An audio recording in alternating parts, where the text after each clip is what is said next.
Hello again. In this video, I'm going to show you the fundamental of C Sharp and .NET and .NET Core, how you can get some stuff done on using C Sharp and the evolution of C Sharp and all that. So this is C Sharp environment. This is my boss. This is C Sharp environment. Hello world. How you can write C Sharp, and we're using Visual Studio. I'm going to be talking about many other things here. And now, what is C Sharp programming language? It is pronounced C Sharp, just like musical notes, C Sharp. And Microsoft is one of the most popular Microsoft programming language, and like VB, but I think VB is not that popular compared to C Sharp, and it's used to make websites, mobile apps, video games. Just think of anything. C Sharp can be used for it.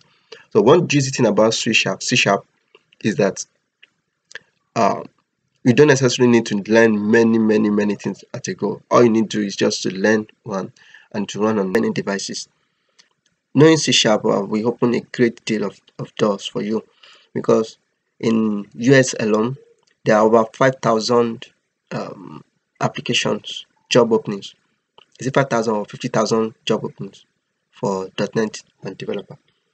So developing apps using C Sharp will give you an edge over others. Of course, you can use PHP and all that, but personally, the reason why I decided not to use PHP is because PHP is tailored to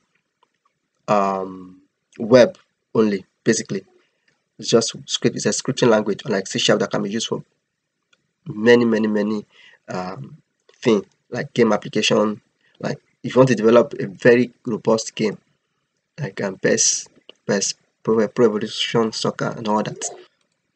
Okay, C Sharp was designed by Anders and Edgeback. This dude developed with his team developed C Sharp around 2000. He was working with a Boland company, the company that developed Pascal at that time, and Microsoft saw a need for this guy to come on board. They had to bring him on board, and they offered him $500,000 at that time to come on board and develop, to be part of Microsoft's team. And Boland company tried to increase the budget. I mean the deal, and Microsoft had to pay about $1 million to bring the guy on board at that time. And the guy is a dude actually. He has developed quite a number of programming languages like C Sharp, Pascal, um, TypeScript, and TypeScript is trending now.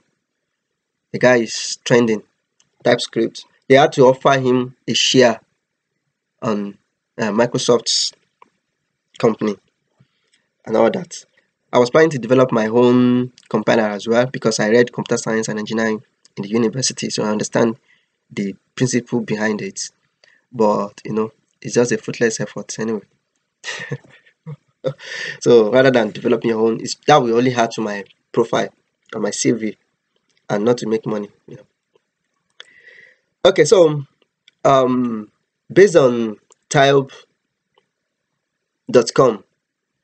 they are like a sensor body that is telling you the trending programming language. So far, so good. Can you imagine? C, a programming language, is widely used across the globe and is topping the charts at the moment. As of May 2020, that guy is topping the chart at the moment because they use C and C++ on many devices like hologram, display units on car, and this automatic car. So you can find C, Java, and C++ depending on the company. Any device that you can see out there, because the reason why they prefer C and C++ is because C and C++ is closer to machine language, unlike Java, Python, C++, C Sharp, VB, JavaScript. They are more high level languages, whereas C is very close to machine language, very close to low level language. So here we know we have is this chart is not to show that, oh, this one is better than this. No, it's just that depending on what you are doing, at least if you can work on any of this up to this level, you are good. For instance, MATLAB now is for simulation. Like they use it widely in uh in the lab, airplane, all these aircrafts. They need to simulate flight and all that. Go Swift, SQL. SQL basically is trending as well, because if you want to store information to the database, you need SQL. Then PHP is actually going down because more dynamic application is coming up. JavaScript, VB, in fact VB is even going up, things like that.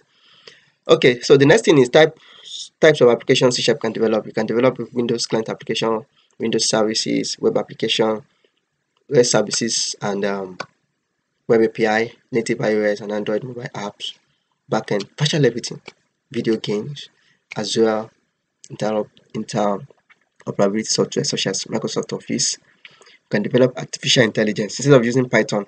So for instance now, if you are well grounded, you are rooted in C#, you can decide to go C# way by developing artificial intelligence instead of learning Python from scratch. And machine learning, you can develop your cryptocurrency using C#.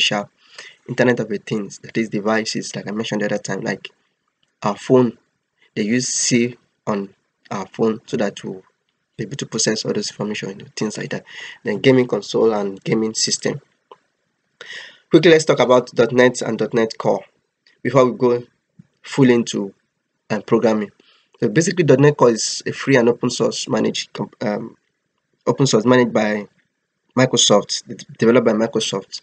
One thing you need to understand is that C# is developed and backed by Microsoft. So as long as Microsoft exists, I believe C# will also exist, things like that. And currently, C# is we have over 10 or 15 million developers, C# developers. I don't know the exact range actually, and it's powering 30% of content on Stack Overflow. Okay, so let me quickly tell you the difference between this and the .NET Core. We're going to be using .NET Core because it's free and open source. That is, it can work on. It is a cross-platform application, and of course, it's going to be a successor of .NET Framework.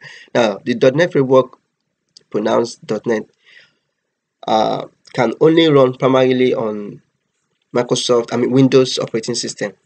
It can run on Linux, on iOS, and all that. So they decided to, and as we speak now, Android is actually taking over the smartphone OS.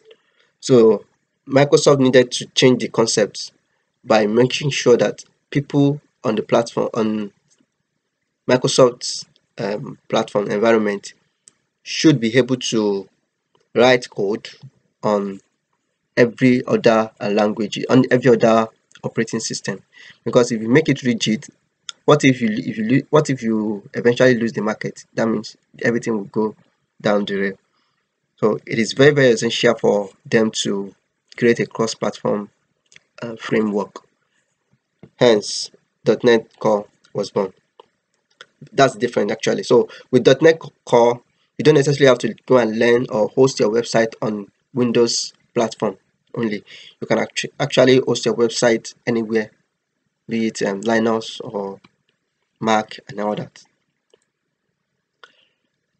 So it's time to get our hands dirty with code. Let's get started with C# programming. Thank you.